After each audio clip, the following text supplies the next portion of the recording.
This is Women Road Warriors with Shelley Johnson and Kathy Tuccaro.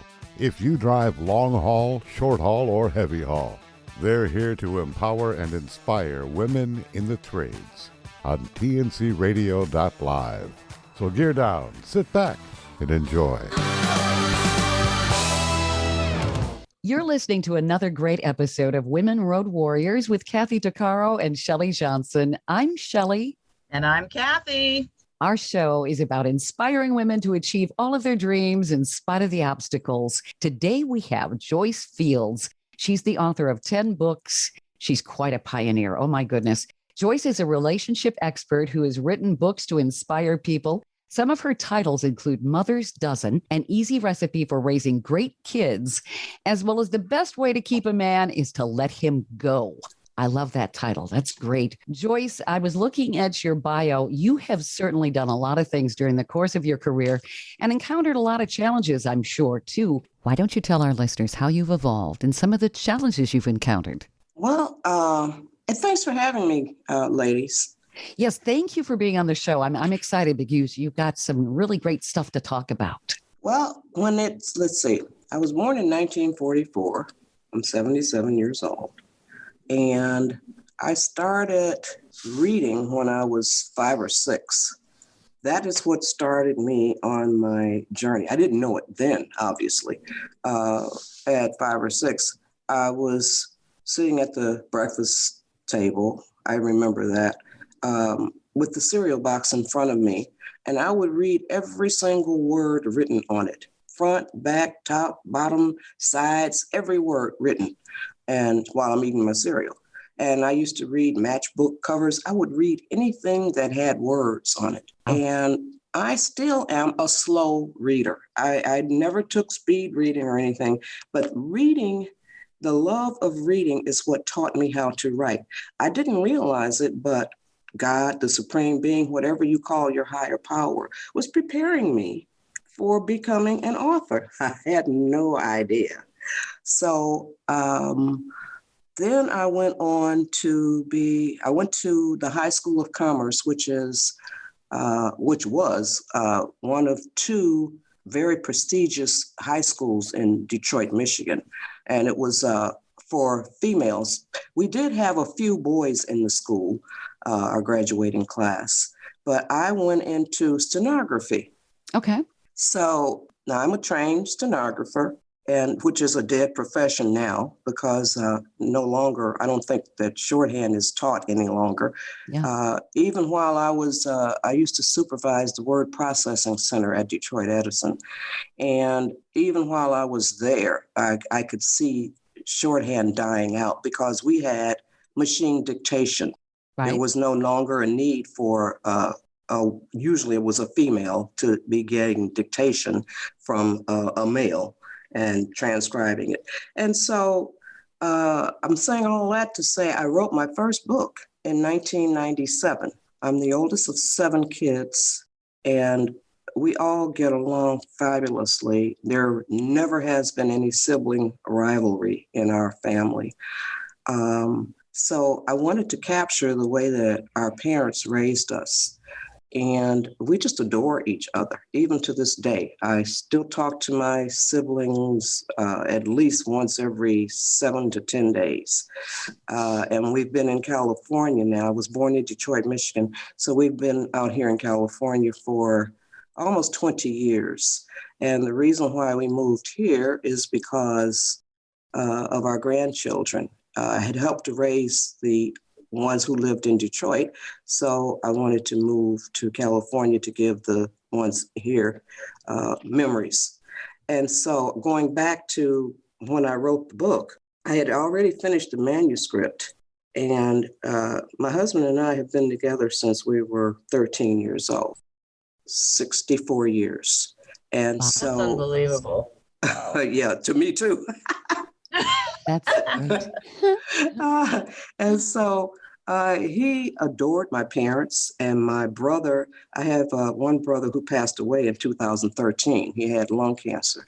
That was my husband's best friend. My brother met my husband before I met him. And so he was about 12. And So I had finished the manuscript and I didn't know what to title it. So my husband was reading it and he said, all of y'all have that line of serenity running through you. So I was intrigued by what he said. And the book is entitled Line of Serenity. And the first 23 pages, my husband describes what he sees as this line of serenity running through each one of us. Nice. And then I go on to tell the story about how we were raised. That was my first book. And I don't think a lot of families can say that because there seems to be rivalry or bickering quite often. How did you get around that? Were your parents just more insightful or? Yes, they were. And I didn't realize it until after they had passed on, both of them. One of the chapters in the book is my favorite chapter. It's called The Calm. And what I remember the most is the calmness of our home. My mother died in 1977, and this is 2021. And this year, I realized that I had never, ever seen my mother out of control, angry, or totally upset. Never in my life. She died when I was 33 years old. And so realizing that, I wanted to talk to my siblings to see if they had experienced my mama being very out of control, upset, or losing her temper. And to a person, they said no, they had not. So she was extremely calm. And my father was too. Never saw either one of them out of control, angry. And they modeled that for us. Oh, absolutely. Is that the type of person you became and all of your siblings too then? Yes, it is. Even to this day, it's just, my husband is amazed by this. It really is amazing. And I think it's not necessarily in the norm. And especially in the days of social media now, where everybody's getting upset about this and that. And yes. Sometimes they need to unplug and walk away from all of that when you think about it. So then we had a Doberman Pinscher puppy. So 7 children, a Doberman Pinscher puppy, 2 adults in the house, and I never saw anger. And that extends to my extended family, to my cousins. It's just amazing. So it was a family tradition. What a wonderful, wonderful way to raise children. And a wonderful example. Yes. So that's why I wrote the book. And it's, like I said, my husband tells a story about what he sees as this line of serenity in each one of us. Now, my youngest sister just had a birthday. She turned 68. My husband has known her since she was 3 years old. That puts it in perspective. Wow. Yeah. Wow. Yes. So do you think that this also created empathy? Because that's something that's really needed. And not all siblings have that for each other. Oh, yeah. It definitely did that. Yeah. And so I am a almost 10-year breast cancer survivor. Congratulations. Thank you. When I had the surgery, I was in my last radiation treatment was 11/11/11 at 11 a.m. Oh, wow. Really? Blows my mind. And when I had the last radiation treatment after the surgery, was after the surgery, not the last radiation treatment. So the surgery was in August of 2011. And after the surgery, unbeknownst to me, my sister had already planned her trip out here to California from Detroit. And she surprised me. I had just been released from the hospital. My husband picked me up and all of that. I'm sitting in my lazy boy recliner and the doorbell rang. And a friend of ours goes to the door and it's my sister, Anita, surprising me. I had no idea she was coming. Nice. Wow. That's the kind of family I have. And that's so important. You really understand at an early age with that kind of bonding, the value of who you are as a person. And not everybody always has that. Yes. So we have so much love, and we were financially poor. We didn't know it. The kids didn't know it. Right. My parents didn't talk about money at all. Money So, doesn't is that buy happiness. No, it doesn't. mm-mm. So all these life experiences, was this the premises for your book, Mother's Dozen, an easy recipe Yes. for raising great kids, which is a Yes. great title, by the way. Yes, thank you. Yeah. The foreword, when I finished the manuscript, I sent it off to some of the reputable publishing houses, and they rejected it, saying that they only publish books like this that were written by psychologists or ministers or celebrities. I thought to myself, who wants to raise their kids the way celebrities raise their kids? But Yeah, sure. so what I did the next best thing. I have a cousin who attended one of the biggest churches in Los Angeles, a famed church. And I emailed the pastor the manuscript and asked him if he would be so kind as to consider reading it and writing a foreword for the book. He emailed me back the most awesome foreword. This is what he says in his foreword. Mother's Dozen is a handbook of excellence in raising children. It systematizes the rules passed from generation to generation regarding preparing children for the world to come. It involves tough love. It encompasses touchy-feely. It establishes fences that keep the wolf out and the sheep safe. It is common sense, the most uncommon thing in the world, particularly in this present age of negative imaging and self-raised rugrats. The quest is not for something new, but for something substantial. It is here. Every line brings an aha experience. The head nods yes. The will prods action. Well done. Well done. Reverend Cecil L. Chip Murray, Fame AME Church, Los Angeles, retired. Wow. That's profound. And that I makes you thought want to pick so, up the too. book. If I hadn't been sitting down, I think I would have passed out when I read it. That's great. That is. And it's Wow. only, this book is only 43 pages. But Well, it it's says really everything it needs 42. to. Yeah. Yeah. And the ingredients that I captured, Mother's Dozen, an easy recipe for raising great kids. So I'm calling these things ingredients. Start from infancy, manners. Number 3, love for learning. Number 4, responsibility.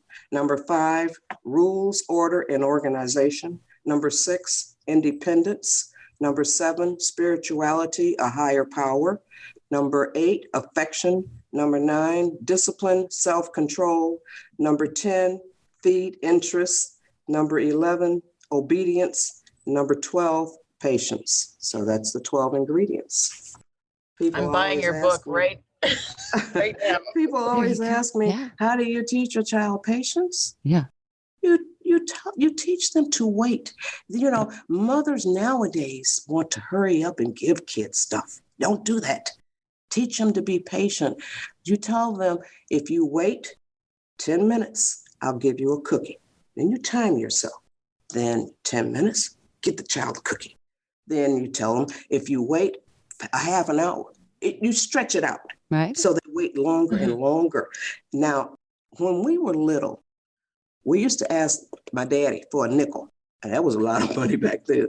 So he taught us patience by making us stand in front of him and waiting for him to go in his pocket and pull out his change and give us a nickel. We had to stand there in front of him.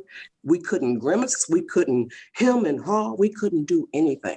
We had to be patient and wait for him to give us the nickel. So what did that teach you as a child? Patience taught me how to learn how to wait. If it's not going to be done when you want it to be done, you have to wait. Right. And another lesson that he taught was, I was in high school and the bus stop was around the corner. And anytime it rained, I would get up and get dressed and everything, get myself ready and go out there, stand at the bus stop. And sometimes he would pull around the corner in his car to take me to school. That taught me, and he really taught these lessons. That taught me if you have something to do or somewhere to go, get ready on your own and be prepared to do it on your own for yourself. If somebody comes along to help you, then that's a good thing. Wonderful. But you are prepared to do it on your own. What Which a is so great important. lesson. It really Wow. is. Absolutely. Yeah. Stay tuned for more of Women Road Warriors coming up.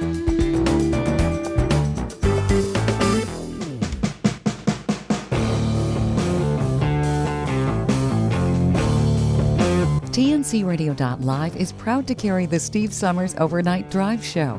TNCRadio.live is dedicated to commercial drivers. We offer the news, traffic, and weather you need, and the entertainment, sports, talk, music, and celebrity interviews you want to hear 24/7. We have original shows and trucker podcasts that feature some of your favorites, like Ice Road Alex Debogorski and America's Truckin' Sweetheart Marcia Campbell. TNCRadio.live is convenient and designed for professional drivers. The best part is we're free, and you can listen anywhere you are on the road. With just one tap, you can tune into Steve Summers and us right on your phone. Simply download our app by going to app.tncradio.live. That's app.tncradio.live. Welcome back to Women Road Warriors with Shelley Johnson and Kathy Tuccaro. In this day and age, I find that, people, number one, they want everything yesterday. They have no patience. And number two, they expect people to do it for them. Oh, big time. Oh, yeah. Yeah. So you ladies said something about the best way to keep a man is to let him go. That's the title you had. I love it. That's one of my most popular books. My mom used to say, give a man enough rope and he'll hang himself. No, that's not the case with this book. Okay.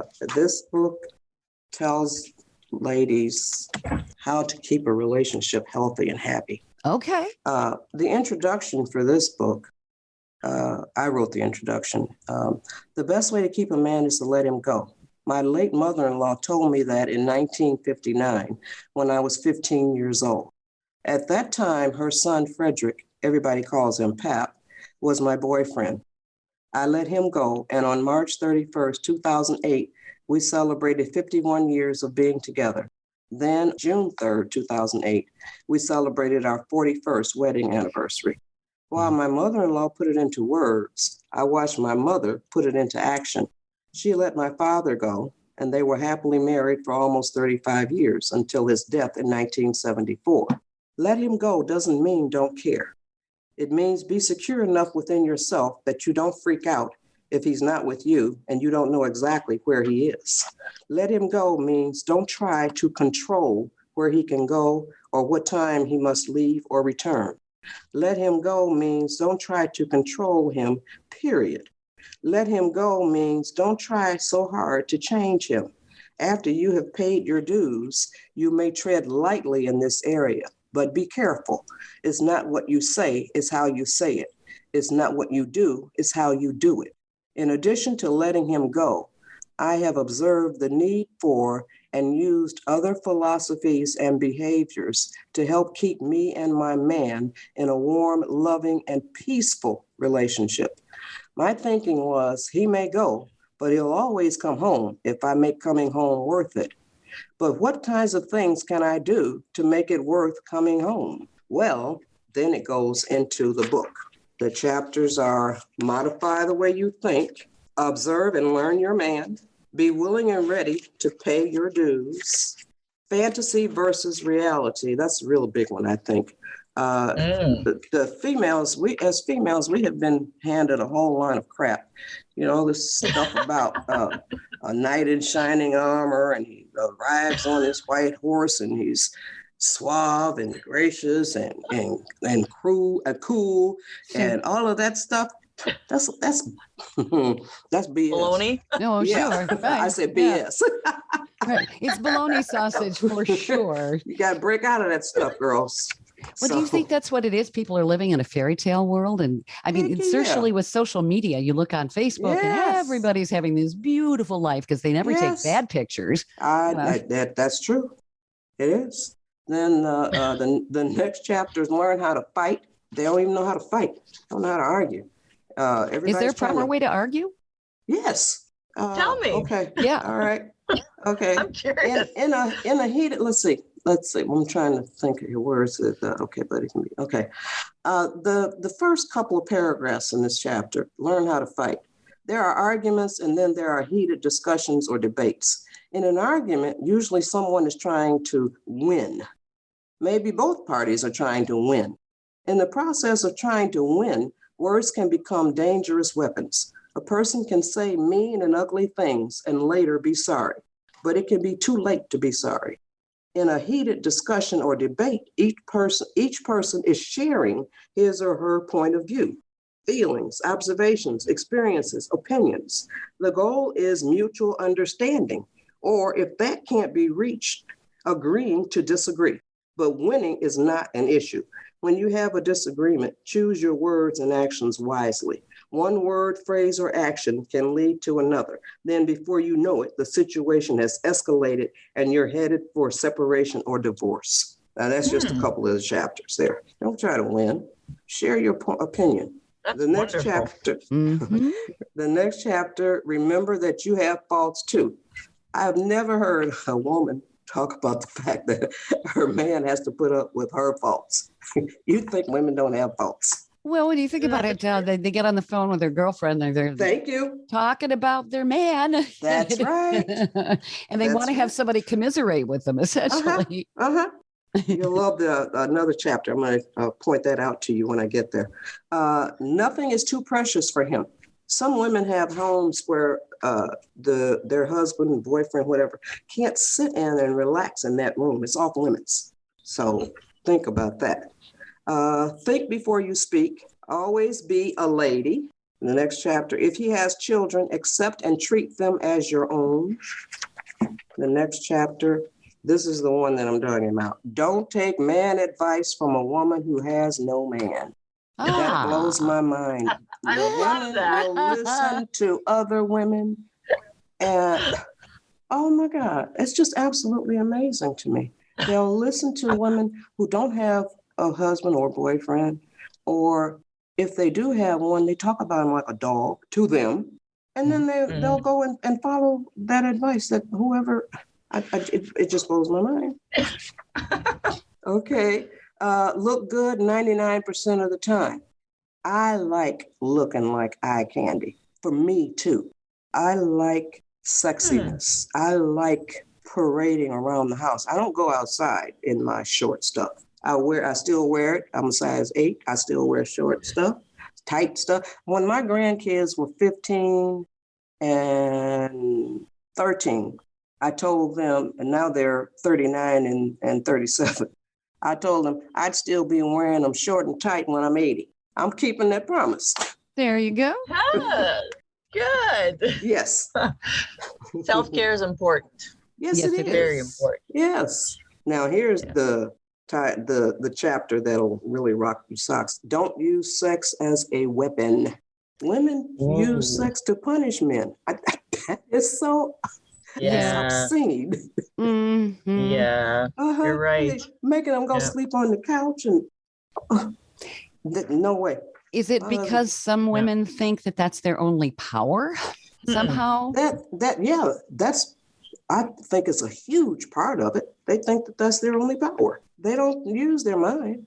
So, but then I say, if you withhold sex from him, you're withholding it from yourself too. Think about that. Oh, yeah. Yeah, really, right? Okay, next chapter is don't depend on your man to make you happy. Happiness comes from inside you. Nobody can make you happy. That's true. what we're being handed, that kind of crap too. Men can make you happy. A good man, no, that's not true. Pray and laugh together. And then the last chapter is, I like that. Yes, the last chapter, the way to a man's heart is through his stomach. That saying is older than I am. And so I didn't want to leave the ladies in the lurch. And I have 22 Did you say through? recipes. Oh, through his stomach. Okay. Yes. Yes. Yeah. Isn't that the truth? Yes. Yes. 100%. Feed him well. Mhm. Yep. Now, what I did is I start out with desserts, apple pie, banana pudding, Aunt Yeti's pound cake. That recipe has been in our family for over 50 years. Lemon cream pie, pineapple or cherry cream cheese pie. I just Yum. finished one of those, my husband's favorite and my son's favorite as well. Spaghetti meat sauce, lasagna, chili, macaroni and cheese. I give my macaroni and cheese recipe to tons of people. Mashed potatoes, pepper steak, skillet chicken and rice. I made that one up. It's all it is rice, chicken broth, onions, and chicken. That's all it is. It's delicious. Tuna salad, oven fried chicken, beef stew, top of the stove pot roast. I put my pot roast on the I cook it on top of the stove. I don't put it in the oven. I think the oven dries it out.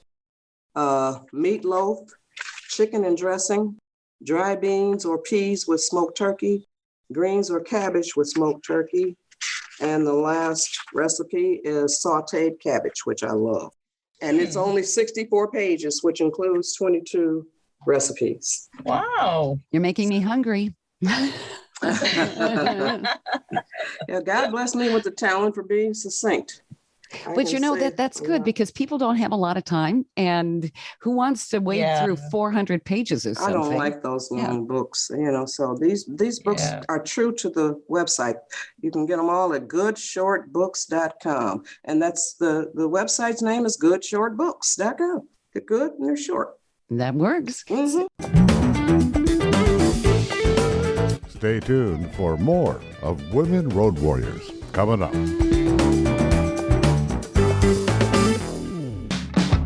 Trucking Moves America Forward, or TMAF, is building a positive image of trucking by telling the story of the hardworking drivers and industry professionals who support the industry. And you can be a part of it.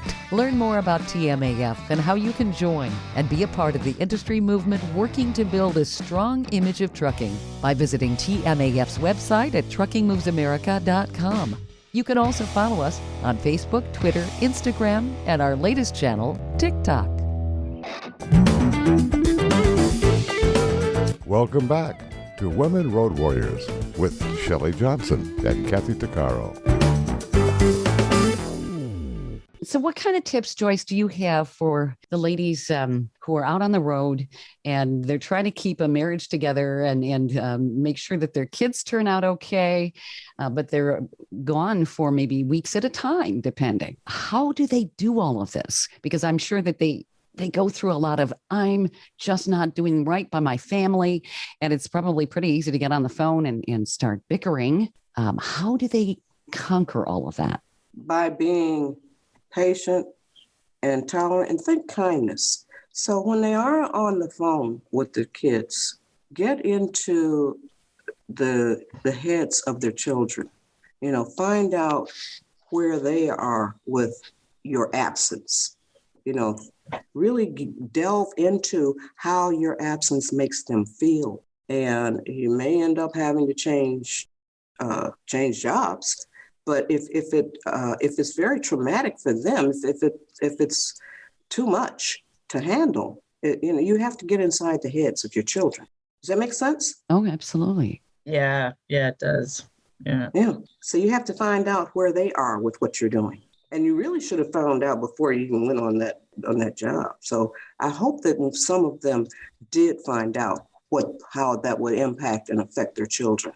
Now, there are a lot of ladies out there, too, who are driving and they're able to actually bring their kids with them. They may not necessarily. Yeah. And of course, you've got the same challenges. You've just got a confined space.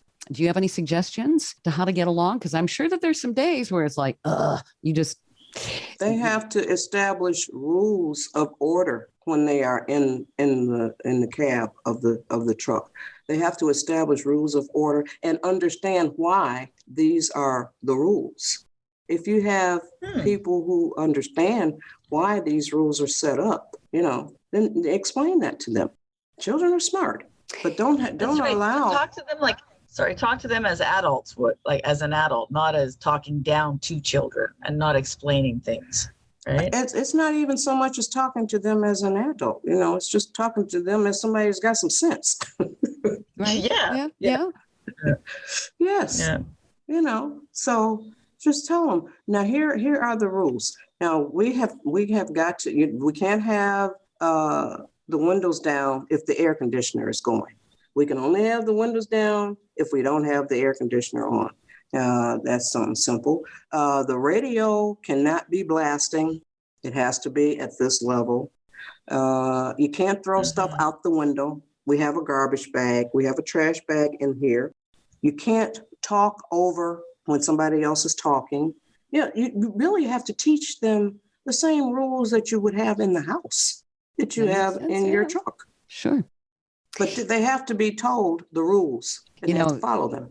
Speaking of rules in a confined area, even moms that are driving, the family car or SUV, if you look in the vehicle, a lot of times it's like the kids are like grinding cookies into the seat and leaving huge messes, which my mother never would have allowed, but it's like, this is quite common, No. And the women, females, mothers particularly, are losing control of their children.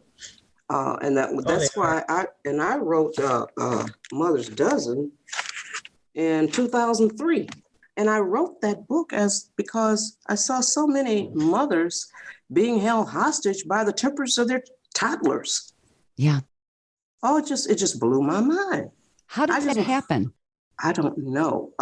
You know what? I do think television and the movies, and now it's even getting worse now, because when you watch television and the movies, about maybe 30 years ago, I saw in a movie a child get killed, and it just really tore me up.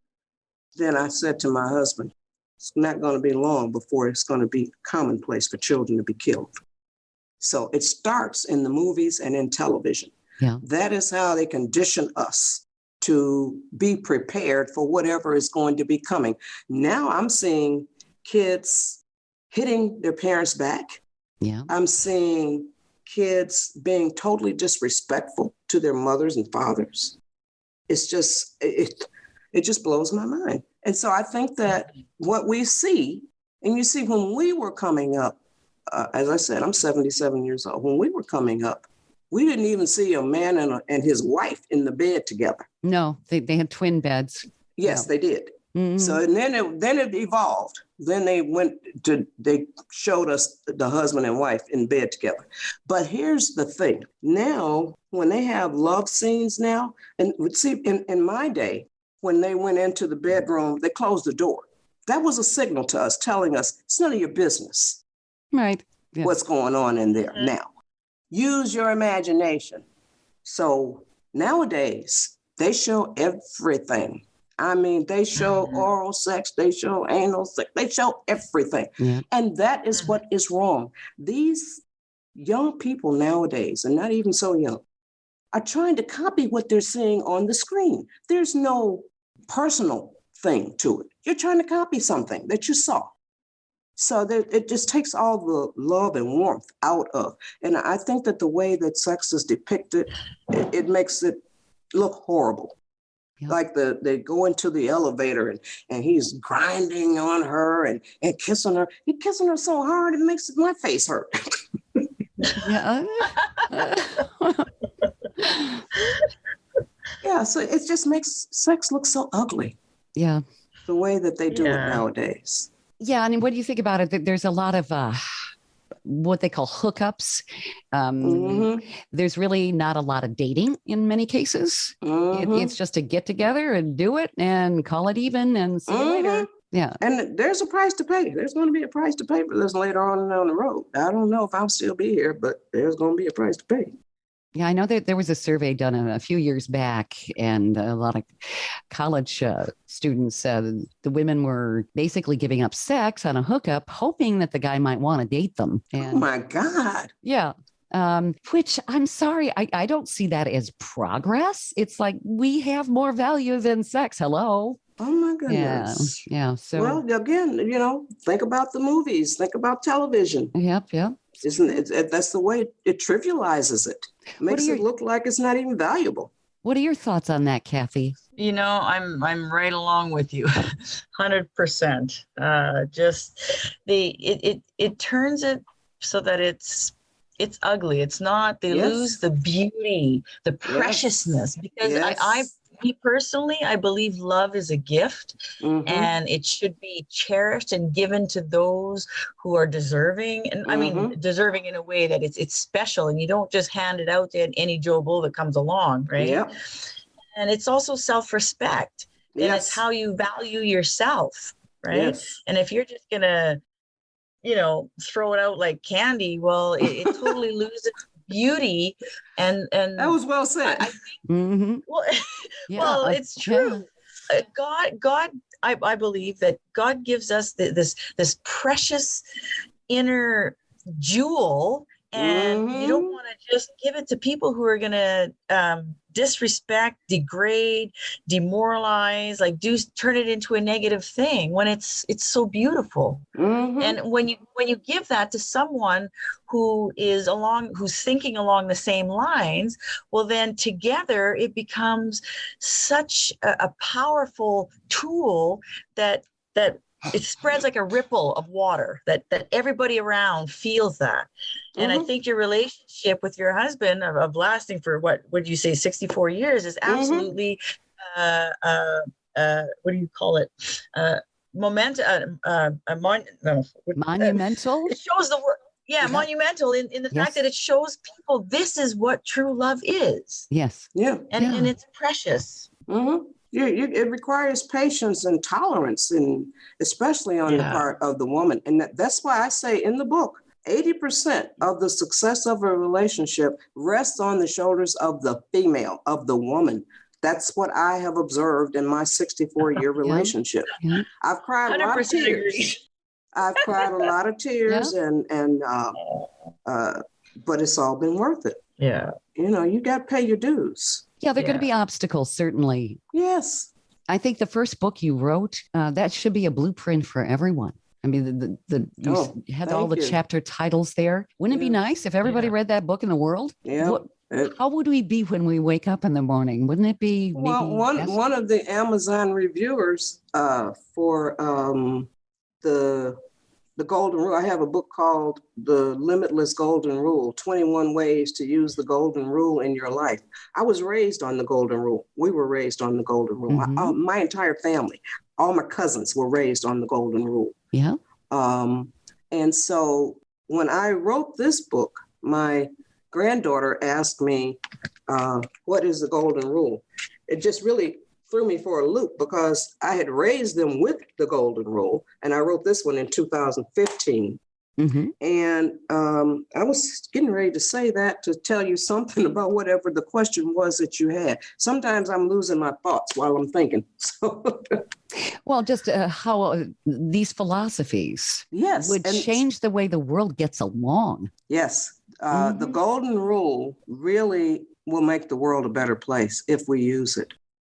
Do unto others as you would have them do unto you. Yep. So I had to not rewrite the book, but I had to add the Golden Rule as the first page on it when my granddaughter asked me, what is the Golden Rule?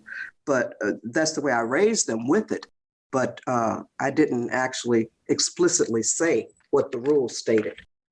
And so it's the Golden Rule. It's on page 3. Do unto others as you would have them do unto you. And we can use the Golden Rule. And I think that pretty much somebody pointed out to me that most of my books, if not all, are based on the Golden Rule. Stay tuned for more of Women Road Warriors coming up. Industry movement Trucking Moves America Forward is telling the story of the industry. Our safety champions, the women of trucking, independent contractors, the next generation of truckers, and more. Help us promote the best of our industry. Share your story and what you love about trucking. Share images of a moment you're proud of. And join us on social media. Learn more at truckingmovesamerica.com.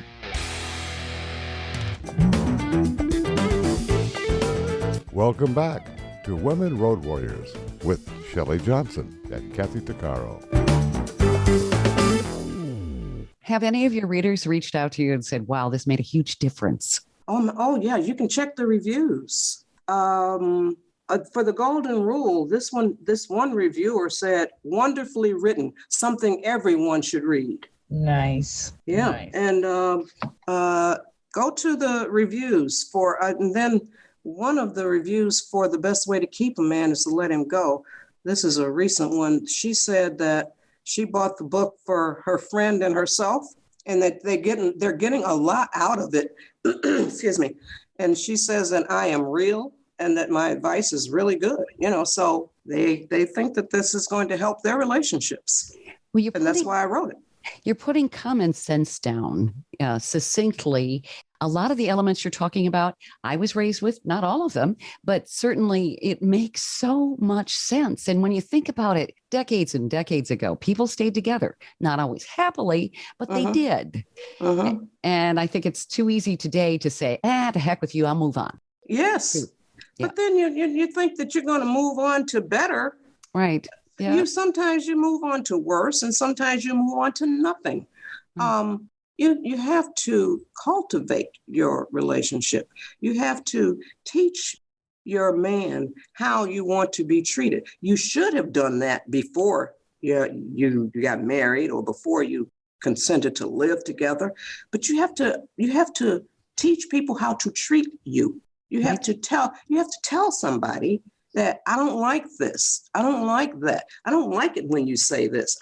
It makes me feel this way when you say that. If you tell them, they're obligated to listen. And this is in The Best Way to Keep a Man is to Let Him Go. Also, if they are obligated to listen, but they are not obligated to change. Right. But if you say the right things, maybe they will change. So, but that's the way it goes.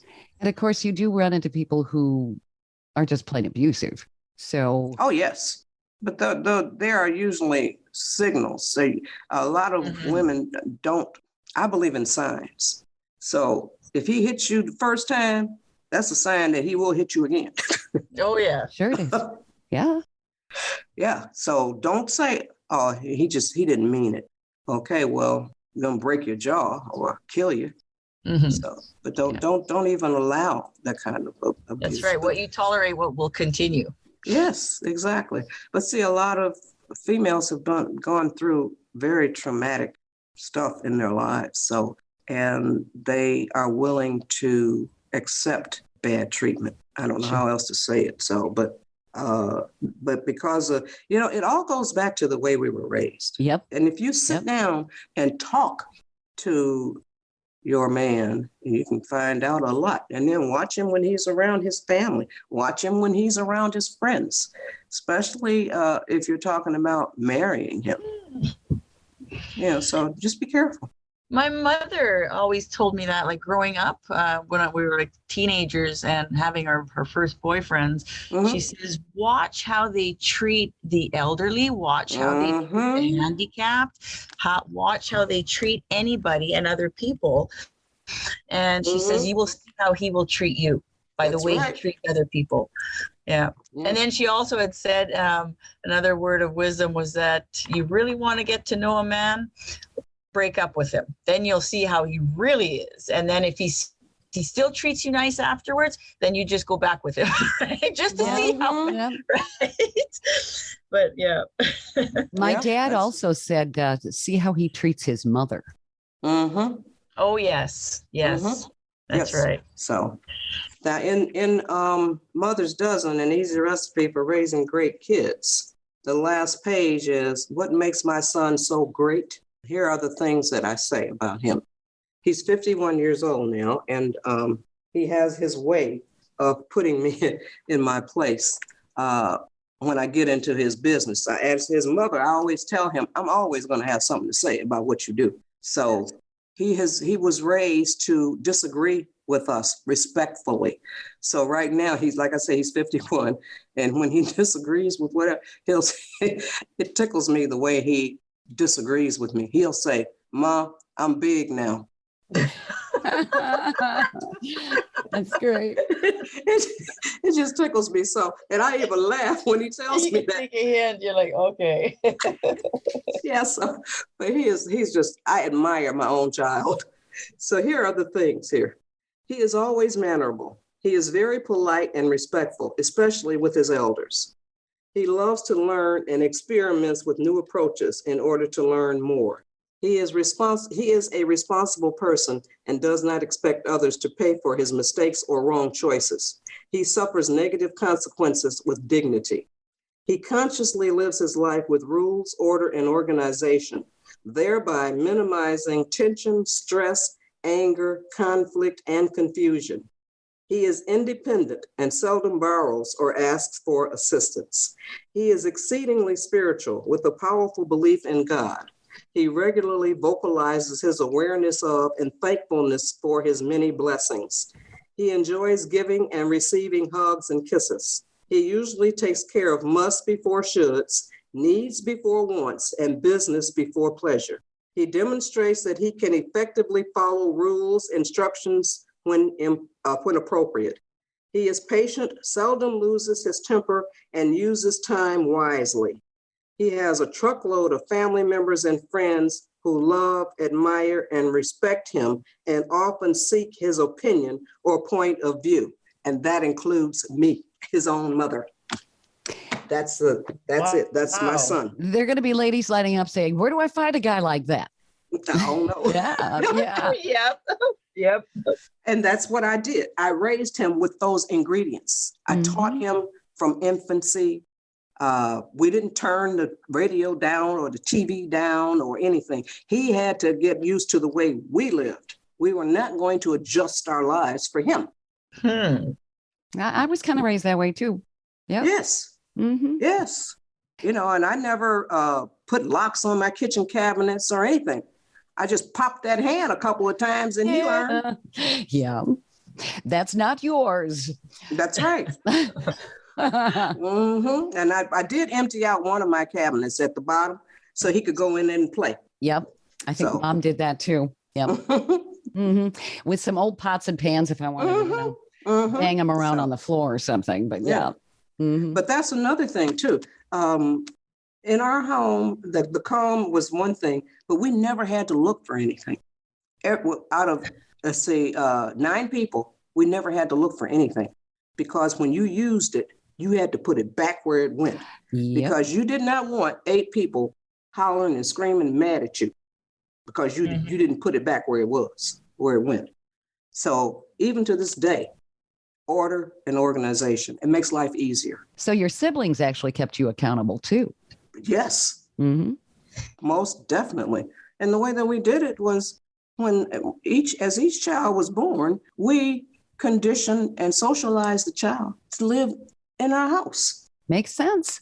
Yeah, I love it. Yes. I think my mom used to say something like, you have to teach a child to be civilized. Yes, exactly. Because humans don't have that as necessarily a trait. It has to be taught. Exactly. And children learn what they live. That's an old, it's a poem about, I don't remember who wrote that, but it's children learn what they live. That's true. So Joyce, where can people find your book again? I'm sure that if they're driving and stuff, they don't necessarily have a pen and paper handy. Okay. So, I have written 10 books. There are 11 books on the site. My sister wrote one and hers is good as well, about dogs. But I've written 10 and they are all available at goodshortbooks.com. If you go to goodshortbooks.com, you'll see all 11 of the books. If you go to Amazon, you have to know the title of the book. But if you go to goodshortbooks.com, you'll see all of them. Then you click on the book that you're interested in, and it carries you to Amazon. The books are available on Amazon.com, as well as the reviews. We have fabulous reviews on them. I'm on your website right now, and it's very nice. It's got a good vibe to it. Very soothing. Wonderful. It's very nice. I like it. Yeah. Good. It's short, so people who don't have a lot of time can get the information they need. That's very cool.